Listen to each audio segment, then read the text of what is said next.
assinando ali. Silêncio, por favor.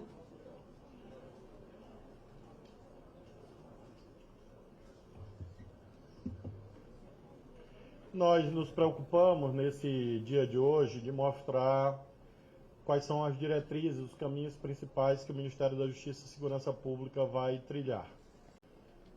Por esse motivo é muito importante a presença das senhoras e dos senhores, uma vez que alguns desses passos já começaram a ser dados. Destaco primordialmente o decreto editado pelo Presidente da República no dia de ontem. Esse decreto abre a estrada de revisão das deformações da Lei 10.826 de 2003. Essa deformação foi empreendida muito vivamente a partir de 2019, com a edição de sucessivos decretos e portarias que acabaram por frustrar as condições de aplicação da lei. Esse decreto é o primeiro de dois. Nós teremos um segundo. O que é que nós fizemos nesse primeiro decreto? Em primeiro lugar, convocamos uma espécie de recadastramento nacional de armas, tanto de uso permitido quanto de uso restrito. Nós teremos um recadastramento único dessas armas no prazo de 60 dias. E o objetivo, obviamente, é saber o estado da arte, saber efetivamente o que nós temos de armas registradas no Brasil e onde elas se encontram. Nós adotamos também nesse decreto algumas outras medidas. Nós adotamos também nesse decreto algumas outras medidas de efeito imediato. Destaco 3. Em primeiro lugar, nós estamos suspendendo registros de novos CACs. Não haverá, nesse período de 60 dias, registro de novos colecionadores, atiradores, caçadores. Do mesmo modo, nós suspendemos a comercialização de armas de uso restrito, assim como também munições para essas armas. Estão também por 60 dias suspensos. E nós suspendemos também a abertura de novos clubes de tiro. Portanto, são 3 suspensões imediatas. Suspensão de novos CACs, suspensão de novas armas de uso restrito e suspensão de novos clubes de tiro.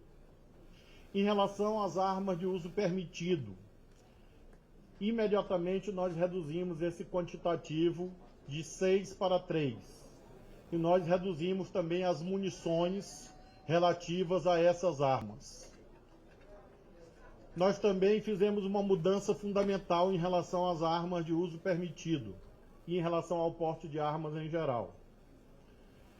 Nós acabamos com a presunção de necessidade do uso de armas.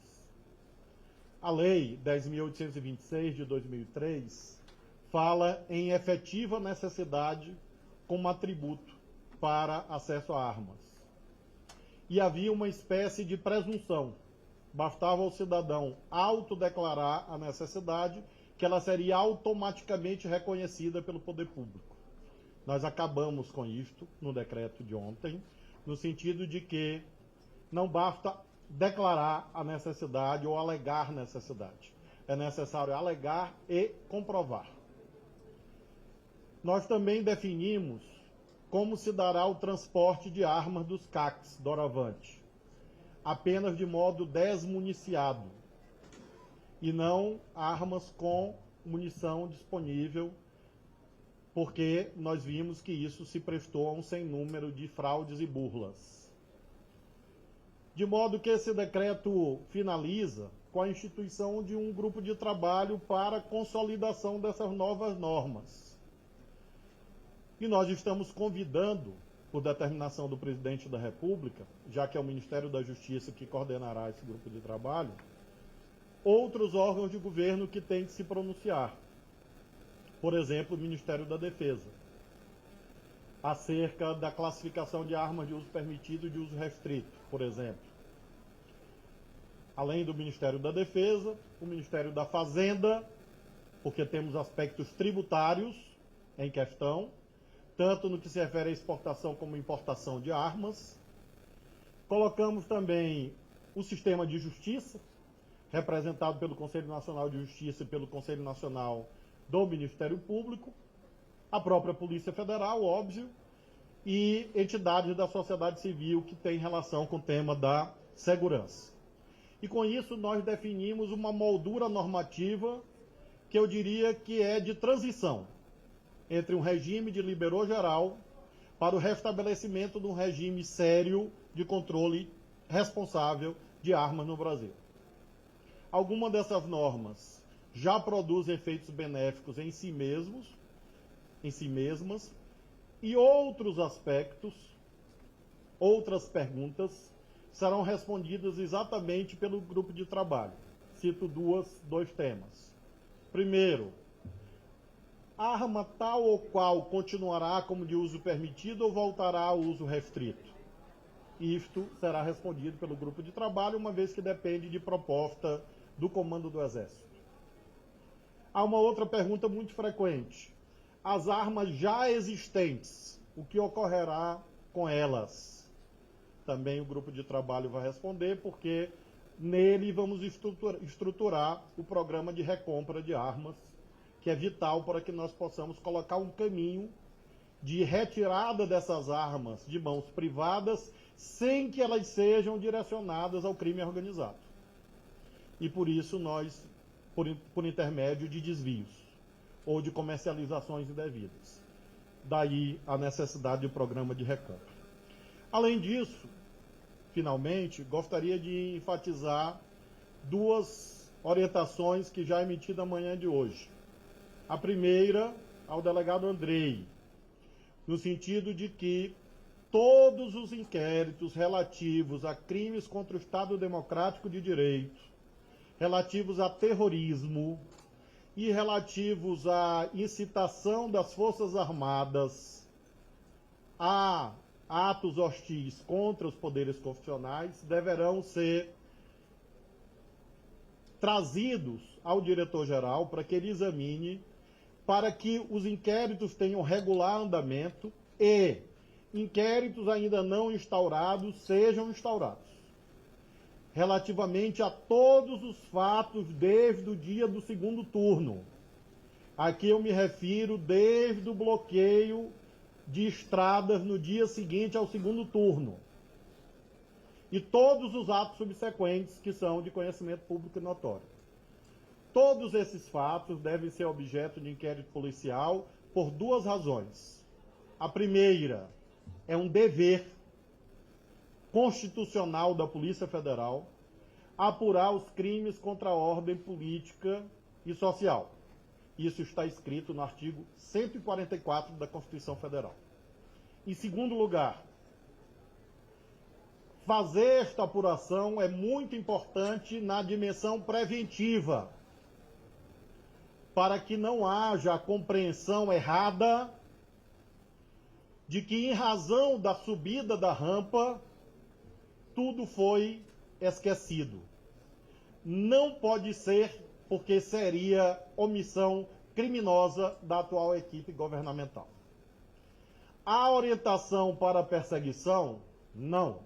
A orientação para vingança ou retaliação? Também não. Mas não pode ter orientação para conivência e para omissão. Então, hoje, já orientei o delegado Andrei quanto à importância desses procedimentos, para que todos possam prosseguir, óbvio, e os que não foram ainda instaurados sejam nos próximos dias. E é a segunda orientação prática que eu transmiti na manhã de hoje ao secretário Adi Damos, secretário nacional do consumidor, diz respeito a estes aumentos abusivos dos combustíveis no Brasil. Nós tínhamos uma situação anunciada de suspensão de um benefício tributário. Esse benefício tributário foi prorrogado pelo presidente Lula.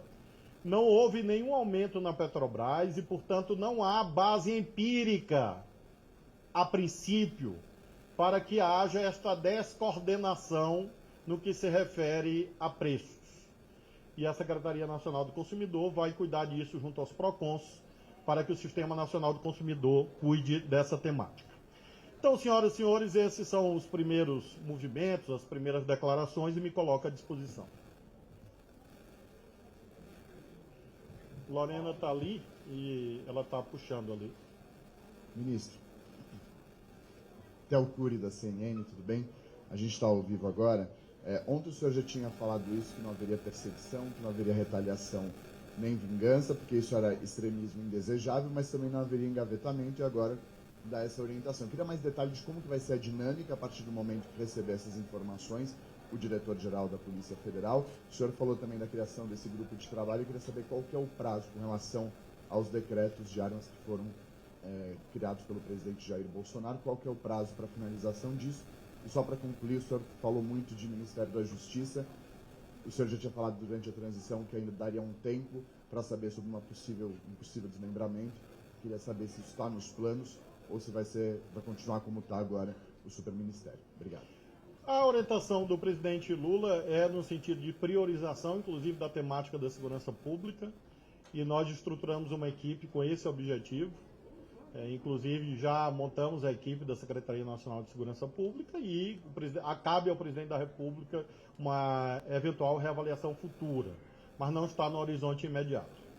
Em segundo lugar, sobre o prazo do grupo de trabalho de armas, são 60 dias, e em 60 dias vamos propor ao presidente da República um novo decreto, que aí sim vai ser o decreto definitivo, que vai responder a todas essas questões relativas ao cumprimento da Lei 10.826. Em relação aos crimes políticos, é o cumprimento da Constituição, artigo 109, artigo 144. Artigo 109 e 144, ambos da Constituição Federal, dizem que os crimes políticos são de competência federal. Então, o doutor Andrei vai levantar todos os eventos que houve, independentemente do momento, mas especialmente aqueles que foram tão marcantes, em que houve, aparentemente, uma influência política na adoção de certos atos administrativos e também atos de violência, como a tentativa de invasão da Polícia Federal, colocação de bombas e assim sucessivamente. Os inquéritos já instaurados terão a tramitação regular, ou seja, continuarão sob presidência dos delegados em tramitação junto ao Ministério Público Federal e à Justiça Federal, e aqueles inquéritos eventualmente ainda não instaurados na esfera federal serão.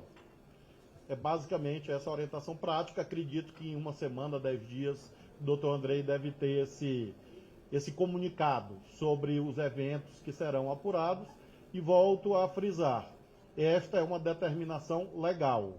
Nós não podemos ter crime sem apuração. Não necessariamente. A história dos inquéritos é que vai dizer quem inclui e quem não inclui. A orientação nossa ao doutor Andrei é que não importa se há agentes públicos, ex-agentes públicos, isso realmente não importa, e também não há alvos, de forma alguma. O que há são fatos. E os fatos, uma vez apurados, obviamente não haverá nenhum tipo de orientação, nem de proteção, nem de perseguição. Boa tarde, ministro. Vladimir Neto, da TV Globo. Eu queria pedir ao senhor para detalhar um pouquinho mais esse projeto de recadastramento, né, das armas que estão por aí em 60 dias. Quer dizer, como é que isso vai ser feito? Vai ser coordenado pela Polícia Federal? Se a pessoa não recadastrar sua arma, tem algum tipo de sanção? E também, só tirar uma dúvida, então, o resultado desse grupo de trabalho, que será constituído, que foi constituído pelo decreto de ontem, dará subsídio para o segundo decreto, esse que falará, por exemplo, das armas, o que vai acontecer com as armas já existentes, a recompra de armas e tudo mais. Só para tirar essa dúvida, isso fica para o segundo decreto, né, certo? Nós teremos um segundo decreto, que é fruto desse estudo do grupo de trabalho, que envolve, além do Ministério da Justiça, envolve também o Ministério da Defesa. Em relação, e aí nós teremos as respostas finais, definitivas, em termos de regulamentação da Lei 10.826, sobre essa temática do recadastramento de armas será feito pela Polícia Federal. As normas operacionais serão editadas ainda nesta semana, será no âmbito do CISNARME, e as armas que não foram recadastradas se tornarão ilegais. E, portanto, teremos, eventualmente, a configuração do crime de porte ilegal de armas, cujas penas, no caso de armas de uso permitido ao uso restrito, são 2 crimes diferentes, as penas podem chegar até 6 anos, segundo a Lei 10.826. Então, nós temos um prazo para recadastramento e, em seguida, poderá haver a apreensão de armas que não forem recadastradas, eventualmente, e também a configuração de responsabilidade penal daqueles que não efetuarem o recadastramento. Ministro, Camila Tortelli do UOL, tudo bem? O senhor falou bastante sobre a questão do caso da vereadora Marielle. O senhor pretende retomar aquele pedido de federalização do caso que havia sido pedido pela Raquel Dodge?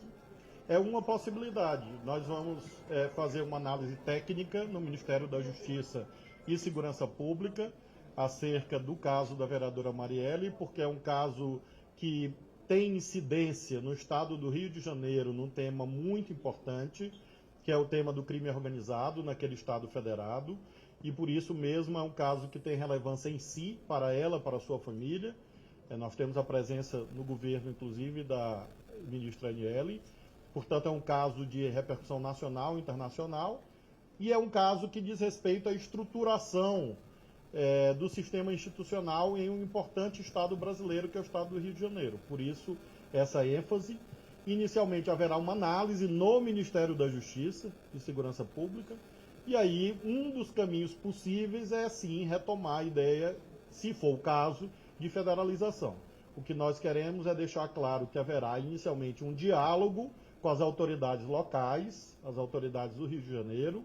Eu próprio tratarei do assunto com o governador Cláudio Castro, mas claro que haverá, sim, essa possibilidade de federalização se isso se revelar constitucionalmente cabível. Como todos sabem, só é possível a federalização caso seja demonstrada a ineficácia, morosidade ou omissão das autoridades locais. Se isso for configurado, eventualmente, aí sim a federalização é um caminho possível. Ministro Vinícius Alfredo Estadão, ainda sobre o recadastramento, são mais de 700 mil CACs, mais de 1 milhão de armas. Eles deverão procurar a Polícia Federal para se apresentar as armas que ainda têm, e aí sim, podendo haver uma diferença nas armas que eles dizem ter e as que efetivamente têm, caberá a eles fazer esse procedimento. E eu tenho uma dúvida também com relação aos próximos decretos. O senhor tem algum plano sobre, por exemplo, mudança no rateio do Fundo Nacional de Segurança Pública já em mente, com base em mudanças para estados que desempenham algumas ações, e também sobre as políticas penais, aquela ideia de ainda de trocar a prisão por alternativas penais e gerar desencarceramento de pessoas, combater superlotação de presídios, ainda é uma meta do senhor? Tem números, percentual de redução de população carcerária, por exemplo? Nós não temos ainda metas quantitativas, mas sim qualitativamente essa é uma meta, tanto que na nova Secretaria Nacional de Políticas Penais foi criada uma diretoria só de alternativas penais, porque nós sabemos que o cárcere deve ser reservado a crimes cometidos com violência e grave ameaça à pessoa. Isso conceitualmente é o destino da pena privativa de liberdade. Em relação ao recadastramento, as normas operacionais serão editadas pela Polícia Federal. Haverá um sistema híbrido, eletrônico e presencial, dependendo da condição, dependendo do armamento. É claro que, dependendo da gravidade ou da lesividade potencial do armamento, haverá necessidade ou não de apresentação física. As normas operacionais serão editadas pela Polícia Federal ainda nesta semana. Em relação a novo decreto, nova portaria, no caso ministerial, sobre critério de rateio do Fundo Nacional de Segurança Pública, sim, nós faremos.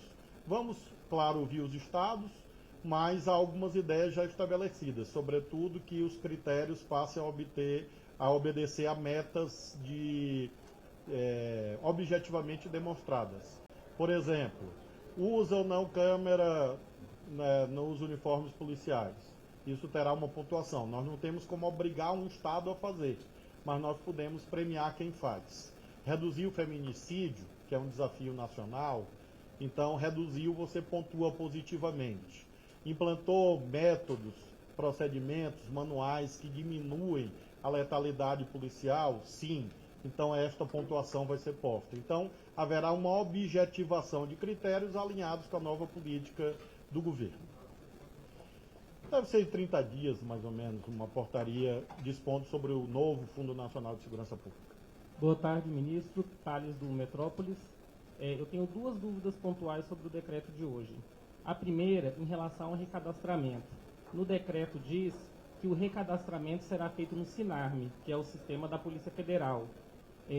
Vocês pretendem unificar no SINARME? O que vai ser feito do SIGMA, do sistema do Exército? O Exército vai deixar de cuidar dessa parte? E a minha outra dúvida sobre o decreto, lá fala que cada pessoa vai ter direito a ter 3 armas. Essa pessoa que vai ter direito a ter 3 armas, ela é quem tem arma cadastrada no Exército ou na PF ou os dois? São 3 armas de um modo geral, de uso permitido, incluindo CAC, de uso permitido. Porque de uso restrito a venda está suspensa. Quem já tem o acervo vai continuar com ele por enquanto, certo? É 3 doravante, né? Aquisição. Em relação ao recadastramento, quando nós olhamos a Lei 10.826, nós vamos olhar logo no início, artigo 1º, artigo 2º, artigo 3º, trata do SISNARME. A lei nunca fez a divisão entre armas de uso permitido e de uso restrito para fins de sistema. Então, o sistema sempre foi único. Está lá na Lei 10.826. Então, o SISNARME é o sistema geral de armas no Brasil. E por isso o recadastramento vai se referir a armas de uso permitido e armas de uso restrito. Porque é isso que a lei manda. Isso significa a anulação do sistema próprio do Exército? Não. Porque a mesma lei diz que o comando do Exército terá um sistema para armas de uso restrito. Ou seja, o sistema do Exército vai continuar a existir. Ele é um controle a mais. Por quê? Porque são armas de uso restrito. E elas são armas de uso restrito porque elas são uma ameaça à segurança pública e à defesa nacional. Então nós teremos um sistema, é isso que consta do decreto, um sistema geral que abrange armas de uso permitido e de uso restrito, e além disso vamos ter um sistema do Exército específico, e aí os critérios são deles, claro, e não me intrometo nisto, um sistema próprio para arma de uso restrito, sem prejuízo do cadastramento no sistema único, nacional, que se chama SISNARME. Isso está na Lei 10.826. Pronto, pessoal, muito obrigada. Só pedir a colaboração dos colegas, que o ministro vai precisar sair por essa porta aqui, e aí pedir para a gente aguardar a saída dele. Muito obrigado a vocês, viu? Boa tarde. Tá bom, obrigada. E quem tiver fé, rezar e orar sempre é bom. Por mim.